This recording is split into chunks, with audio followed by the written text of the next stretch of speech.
Hey guys, Mr. Random Trash. I haven't posted a video in a while, so I figured I would do kind of like a talk about thing.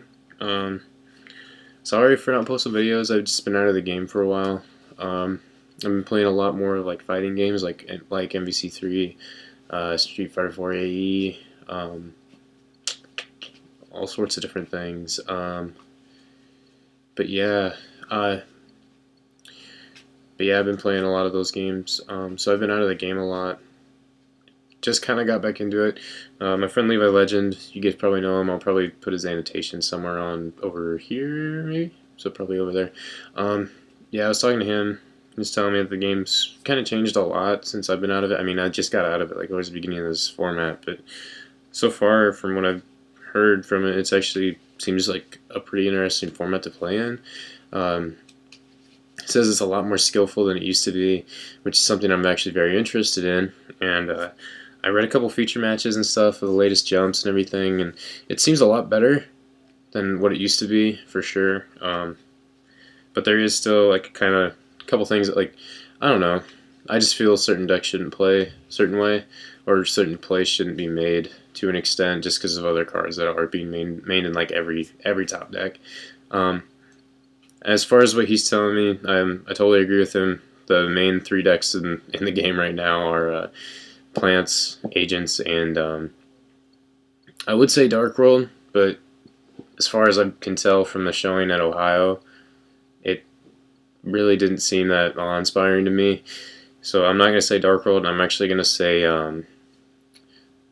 probably, from what I've been hearing, it's more than likely either going to be TG or Karkuris. Apparently Karkuris are really good right now. Um, from what I've heard from Levi, he said that the Gloucester Karkuris as like a 2-0 apparently, and he's not a slouch of a player. So if that happened, then I mean, like I can see it definitely happening because they do have a lot of support and a lot of different mechanics that are pretty similar to plants. So I can definitely see that happening. But other than that, mainly I just want to talk about a couple cards. Let's see, there's one, two. I think that's it for the main board. Got one more card to talk about. Sorry I wasn't so organized, guys. I actually just got home. I had a work meeting today, so.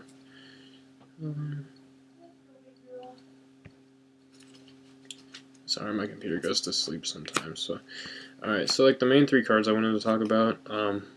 One's a Exceed monster, one's an Effect monster, and then one is a Trap card. So, from what I've seen and what I've decided to build and have had built for a while, I made a couple changes to it based off a couple different things that I thought were interesting and actually helped the deck out a lot more. So the first card I want to talk about is the card that everybody is really excited about, and the card that everybody plays in like every deck, and that's Tour Guide. For me, I actually think Tour Guide should be played late game more than early game. That's just me personally. I mean, like I said, I've been out of the game for a while, but the main reason I believe in that is just because there's so many plays that you can do late game that would benefit you a lot more than doing it early game. And early game with the decks that I have seen, they already have a good enough early game, so why would you want to start with a card that can essentially make your opponent have a better play if they have a dead hand, depending on what they have. Like, I don't know. I'm just too afraid of this combo right here.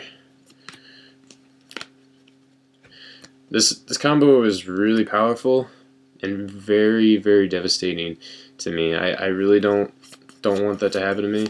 If you guys don't know what I'm talking about, it's where they summon Tour Guide, get Sangan, and let's say that they went first and they did that play, and then you open up with the Tour Guide and then Mind Control.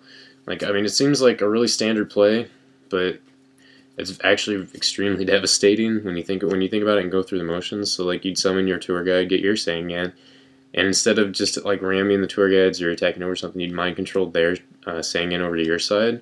And with the exceed ruling being the way it is, to where they don't get the effect, you would actually exceed summon with their Sangan and your tour guide, making Leviathan Dragon, or number 17, attack over their tour guide, and after you send your tour guide to the grave to increase its attack.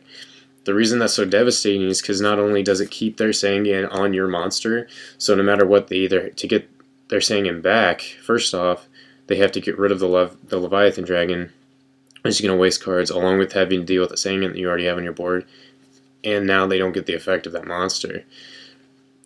So I think that is a very devastating play. Definitely why, and other reasons are like the fact that Pot of Avarice is only at 1, and this card should be being played in 3s. I only have 2 right now, so yeah, but I only have 2 right now.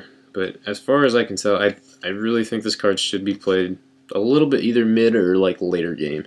But that's just me. Like I said, I could be wrong about that, but that's just me personally. More than likely, if I have a hand of like Thunder King Tour Guide and Tengu, or Thunder King Tour Guide Maxi, or something like that, I'd more than likely just summon the Thunder King first. I mean, it's more devastating.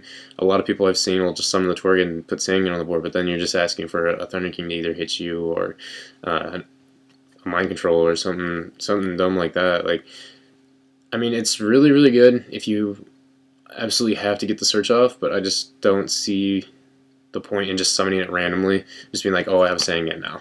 So, like, I mean, it's definitely good because it gets you the plus. Obviously good in that sense. I just think it could be better for later or mid game, which is something that I personally feel on that. But the next card I want to talk about is Deck Devastation Virus.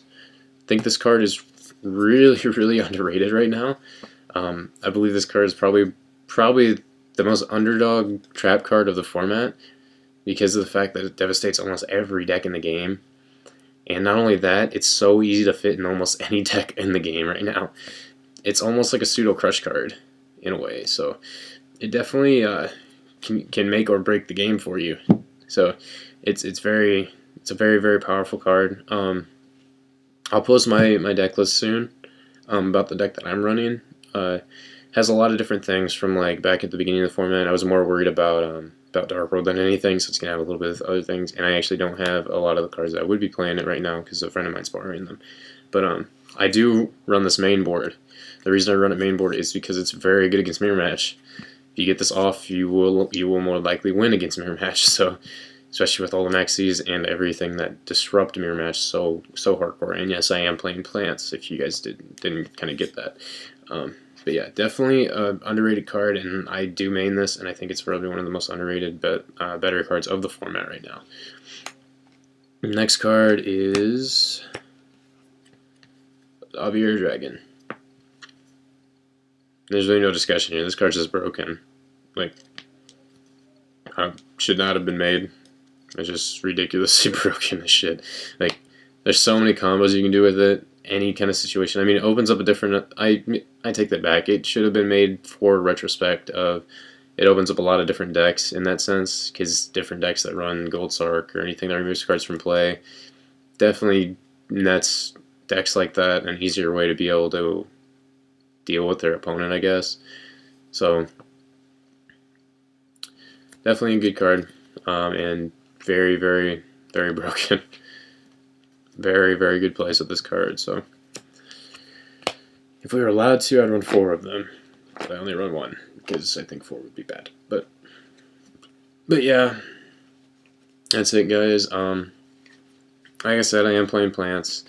I'll be posting up my list here in a little bit, probably in the next 15-20 minutes, I would say. So, but yeah, this is Mr. Trash, guys, and subscribe, and make sure you like, comment, and do everything you need to do, and check out my other videos and stuff, and subscribe, like I said. See you later, guys.